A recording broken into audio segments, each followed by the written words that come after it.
బాలు వాళ్ళ నానమ్మ ఈ ఎపిసోడ్ మొత్తం ఒక ఊపు ఊపేసిందనే చెప్పాలి. ఫుల్గా తాగేసి ప్రభావతికి ఫుల్ మీల్స్ పెట్టేసిందనే చెప్పాలి.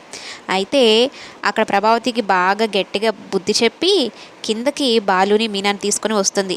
ఆ మనోజ్ గారిని ఆ సున్నం కొట్టే పిల్లని బయటికి నెట్టేసి వీళ్ళిద్దరికీ శాంతి ముహూర్తం చేపిస్తాను అన్నట్టు ఇక వెళ్తూ ఉంటుంది. డోర్ తడుతూ ఉంటుంది. వద్దు నానమ్మ, అది పద్ధతి కాదు అని బాలు మీనా అందరూ చెప్తున్నా వినిపించుకోదు. మొత్తానికి డోర్ అయితే కొట్టి మనోజ్ని బయటికి రంపిస్తుంది.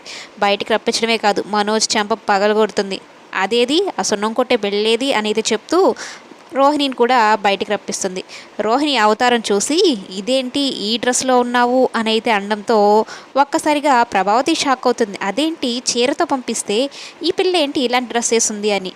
ఇక మీనానే ఇంకా రోహిణిని ఏదో మాట అంటూ ఉంటే బాలు వాళ్ళ నానమ్మ నోరు కప్పెట్టేసి మీనా బాలు వాళ్ళ నానమ్మ అక్కడ నుంచి తీసుకుని వెళ్ళిపోతుంది. ఇంతలోనే ఆమె ఫుల్గా తాగేసింది కదా, ముసలావిడి కదా, స్పృహ కోల్పోయి పడుకొని నిద్రపోతుంది. అంతటితో అక్కడి వరకు ఆమె ఎప్పుడు పడుకుంటుందో అప్పుడు ప్రశాంతత వస్తుంది. అటు ప్రభావతికి కానీ మనోజ్ రోహిణీలు కానీ మొత్తం మీద తాగేసి బామ్మ ఒక రేంజ్లో బాలు వాళ్ళ నానమ్మ అంతలా రియాక్ట్ అవ్వడానికి కారణం ప్రభావతి. వీళ్ళిద్దరికీ శాంతి ముహూర్తం జరిపించకుండా వాళ్ళిద్దరి గురించే ఆలోచిస్తుంది.